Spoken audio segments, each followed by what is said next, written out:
The United States government and a guy going through a midlife crisis are shockingly similar.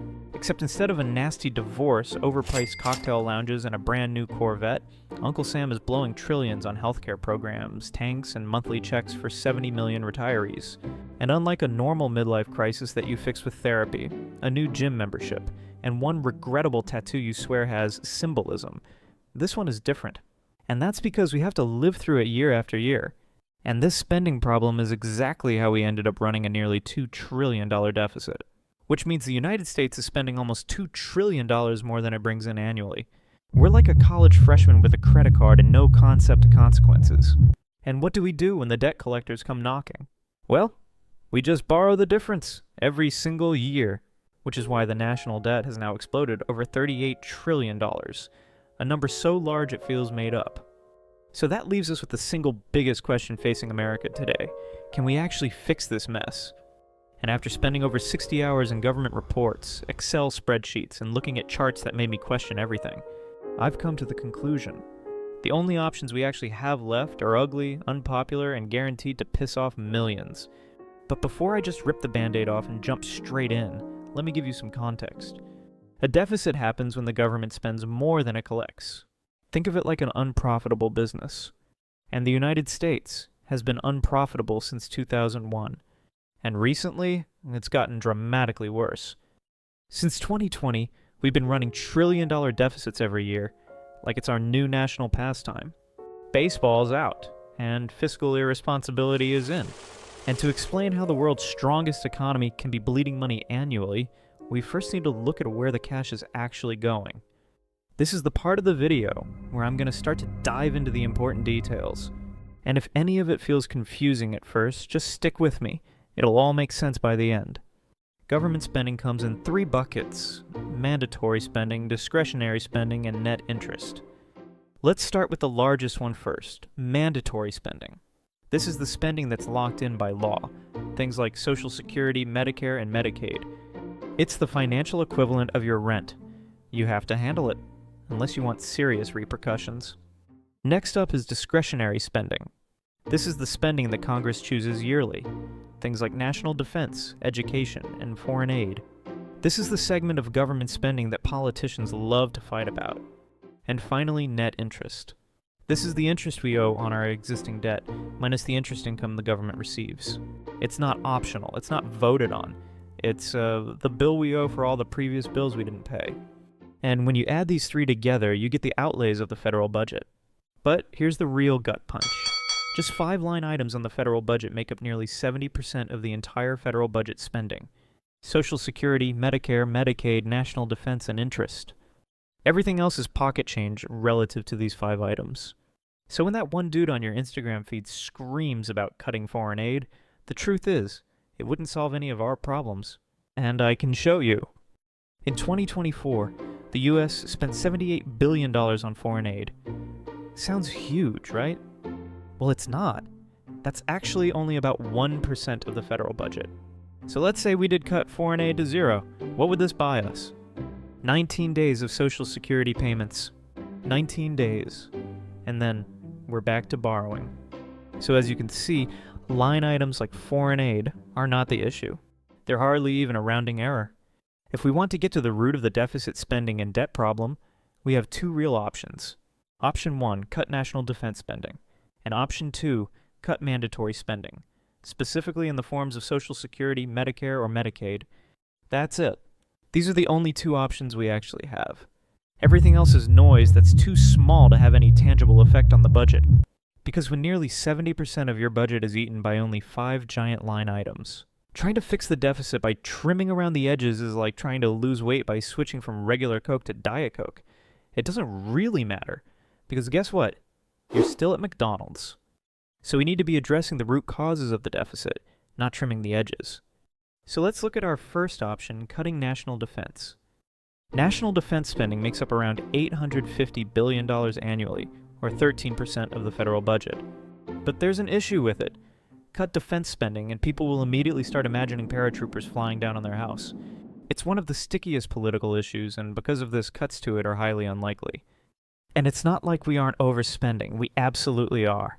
The United States spends more on defense than the next 10 countries combined, including China, Russia, Germany, and probably the Avengers at this point. And the reason we spend so much is because national defense is an emotional support blanket wrapped around the entire country. And in a world where global tensions are rising, international affairs are a dumpster fire, and the internet keeps telling us that World War III is around the corner, no elected official wants to be the fall guy who cut defense spending. So yeah, national defense cuts aren't likely to happen. Which leaves us with option 2, cut mandatory spending. And mandatory spending is the Mount Everest of our budget challenges. It's big, it's dangerous, and attacking it will end your career faster than being caught on a certain someone's list. Keep the change, you filthy animal. And when it comes to mandatory spending, there's 3 categories that are considered the untouchable giants. And they are Social Security, Medicare, and Medicaid. These 3 combined make up $3 trillion annually, or 44% of the yearly federal budget. So clearly one of these has to be the answer to our deficit problem. And let's start with Social Security. It's the single largest federal program in the United States, with over 70 million people relying on it. And for about half of retirees, it provides more than 50% of their income. And then for about 1/4 of retirees, it makes up more than 90% of their income. So if you cut Social Security benefits, millions of seniors don't just get slightly inconvenienced. They immediately fall into poverty overnight. But here's another gut punch for you. The Social Security Trust Fund is projected to be insolvent by 2034. And when that happens, the Social Security Administration can only pay benefits from ongoing tax income. Which essentially means benefits will automatically be cut by 20% whether Congress likes it or not. So even if we do nothing, it still results in program cuts, which is somehow even more terrifying. But the good news is Social Security can be fixed. And here are 2 real changes that could actually move the needle on Social Security. Number 1, lift or eliminate the cap on payroll tax. This tax cap makes it to where individuals only owe Social Security taxes on the first $170,000 of their income. Everything earned above that $170,000 number is not taxed for Social Security, because once again we're finding a policy that favors the rich. And if we eliminated this tax cap entirely, about 73% of Social Security's long-term funding shortfalls would be closed, because the share of untaxed earnings has risen from 10% to almost 17.5%, which means we're missing a substantial and growing amount of revenue. And now on to our second option, adjust benefits for high-income retirees. This one's rather simple, so I'll keep it short and sweet. Why are we giving Social Security to someone who earns millions in dividends? That doesn't make much sense to me. Because if someone like Warren Buffett qualifies for Social Security, there's a fundamental issue going on. We need to adjust who qualifies and who doesn't qualify. All this being said, there is good news. Social Security is at least fixable. But the bad news is, it's going to take an individual with some serious balls to get some change in action. So while we wait for that, let's move on to Medicare. Medicare provides health care coverage for more than 65 million Americans, those being mostly seniors. And it makes up about 13% of the federal budget, costing us over $850 billion annually. That's more than the entire GDP of countries like Argentina, Belgium, Sweden, and Ireland. So where's the issue?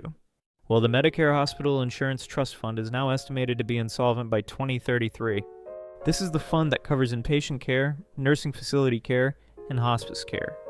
And when insolvency happens, the law states that spending cannot exceed incoming tax revenue after the reserves are exhausted, which essentially translates to automatic benefit cuts of around 11%. So what options do we have to fix this? Well, we can raise the Medicare payroll tax.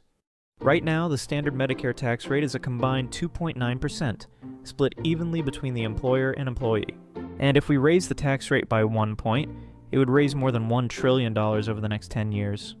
But what if we just wanted to tax the rich? Well, increasing the tax rate by 1 point for just the top 4 tax brackets would still raise $300 billion. And I know, taxes are not fun. We all know that. But neither is automatic cuts from insolvency. And another issue that we need to talk about is overpayments. Medicare Advantage is the private version of Medicare. It allows individuals to get their healthcare coverage through a private company instead of directly from the government. But it has serious problems.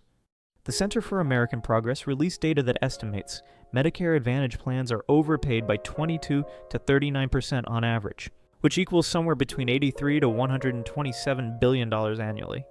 Which means without reform, Medicare is at risk of overpaying Medicare Advantage plans between $1 to $2 trillion over the next decade. And while aligning these payments to the real costs would avoid trillions in waste, it would infuriate the health insurance industry, which is why this issue will likely never be fixed. So let's move on to the final giant I'll be covering, Medicaid. Medicaid covers around 70 million Americans, mostly kids, low-income families, disabled adults, and seniors. It's the thing that foots Grandma's $7,200 a month nursing home cost. And it costs the government more than $600 billion annually, making up over 9% of the federal budget. But unlike Social Security and Medicare, Medicaid cannot go insolvent. There is no trust fund to run dry. Instead, Medicaid is financed through a federal and state partnership. The federal government reimburses a share of each state's Medicaid spending, and then the state covers the rest. But we're still spending far more on Medicaid than we should be. And I've got some ideas for actual fixes that could be implemented to have a real impact. And no, I'm not talking about throwing a bunch of struggling and disabled people into the Hunger Games to lower the annual payments. It's actually as simple as just cracking down on Medicaid fraud. Medicaid struggles with improper payments. These are the payments that were made that should not have been made. They're due to things like data errors, overpayments, and eligibility errors. And the total amounts to over 5% of all Medicaid spend being on these errors. And it costs the government tens of billions of dollars per year. How is this possible? I've covered some of the fixes that could save the government trillions, but what happens if America just says, screw it? We'll deal with this whole debt thing later. And this is kind of where we are right now, and it leads down a dark road. Since we run an annual deficit, the federal government will have to continue borrowing whatever gap exists between its revenue and its spending. And investors aren't dumb. They know this isn't sustainable. If they see a country borrowing trillions every year with no roadmap to fix their spiraling debt burden, they'll demand a higher return to compensate for the increased risk they see. Which means the interest rate at which the United States borrows will rise.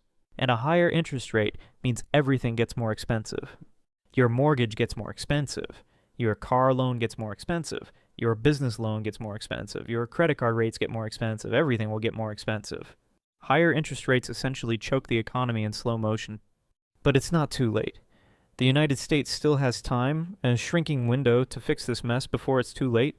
But the longer we wait, the fewer options we have. We must act now. And before this video comes to a close, I want to hear your thoughts.